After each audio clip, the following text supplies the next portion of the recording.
Eyfel Kulesi, aşkın ve güzelliğin sembolü olarak da bilinir. Peki nasıl olur da bilmem kaç tonluk bir demir yığını, devasa bir sokak lambası, 127 yaşında bir fabrika bacası romantizmin sembolü haline geldi? Bugüne kadar 250 milyondan fazla kişiyi kendine bir mıknatıs gibi çekti. Eyfel Kulesi bugün dünyanın parayla en çok ziyaret edilen anıtı ünvanına sahip. Ve biraz önce söylediğim sıfatları bugün bir sanat ve tasarım harikası olarak kabul edilen bu anıtı aşağılamak için söylemedim.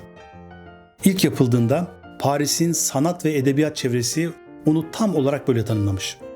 Üstelik Eyfel Kulesi'ne karşı olan bu sanatçılar kulenin o zamanki yüksekliği olan 300 metrenin her bir metresi için bir sanatçıyı, yani toplam 300 kişiyi örgütleyerek kuleye adeta savaş açmışlar.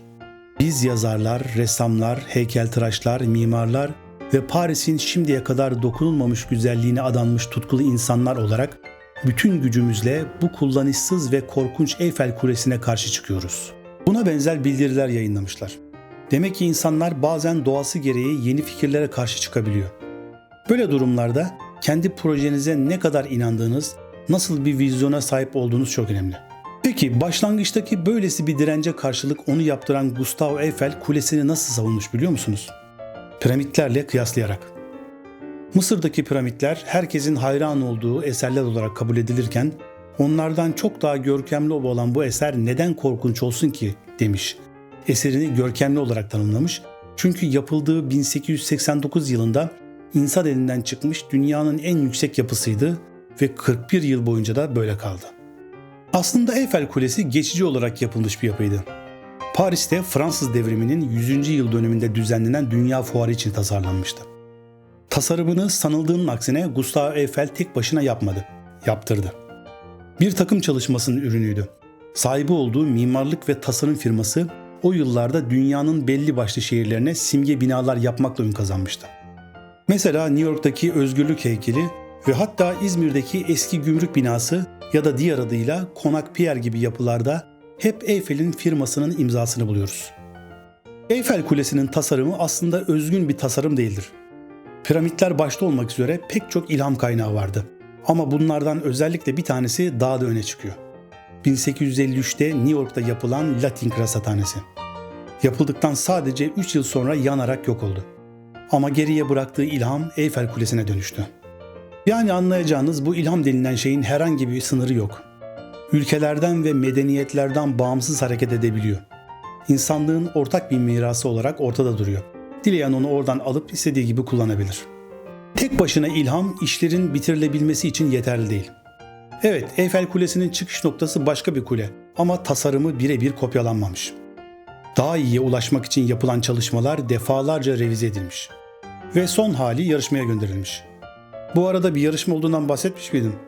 Üstelik bir hayli popüler bir yarışma. O yıl yapılacak Dünya Fuarı'nın ses getirebilmesi için toplam 700 farklı tasarım yarışmış. Aralarında 300 metre yükseklikte bir granit taş yapı bile var. Ama kazanan Eyfel Kulesi olmuş. Peki kazanmış da ne olmuş? Fransız hükümetinin bütçesi kulenin maliyetinin sadece 1/5'ini karşılayabiliyormuş.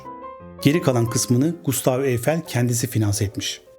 Bu proje için hem parasını hem de itibarını risk etmiş. Bir işi bitirebilmek için bazen böyle her şeyinizi ortaya koymanız gerekebilir. Fedakarlık, risk alabilmek, cesaret bugün olduğu gibi o zamanlarda da girişimciliğin aranan niteliklerindenmiş anlayacağınız. Cesaret demişken körlemesine bir cesaretten bahsetmiyorum. Riskleri iyi hesaplayabilmelisiniz. Yoksa Franz Richard'ın düştüğü duruma düşebilirsiniz. O da bir tasarımcıydı, paraşüt tasarlardı. Hatta kendisine uçan terzi derlerdi. 1912'de yaptığı son tasarımı Eyfel Kulesi'nde test etmeye karar verdi. Bu onun son kararıydı. Eyfel Kulesi belli bir amaca hizmet etmek için geçici olarak yapılmıştı ve 20 yıl sonra yani 1909'da sökülecekti. Oysa Gustave Eiffel onu geleceğin bilim ve teknolojisinin bir sembolü haline getirmek istiyordu. O yüzden içine bir laboratuvar kurdu. Telsiz ve radyo iletişimi için antenler ekledi. Böylece sökülmesinin önüne geçti ve gerçekten de onu bir teknoloji sembolü haline getirdi. Bunu anlayabilirim. Bir açıdan bakıldığında fallik bir sembol olduğu da söylenebilir. Bu durumda kuleyi erkek olarak kabul ediyorsak onunla 2007 yılında evlenen Erika Eyfel'i bile anlayabilirim.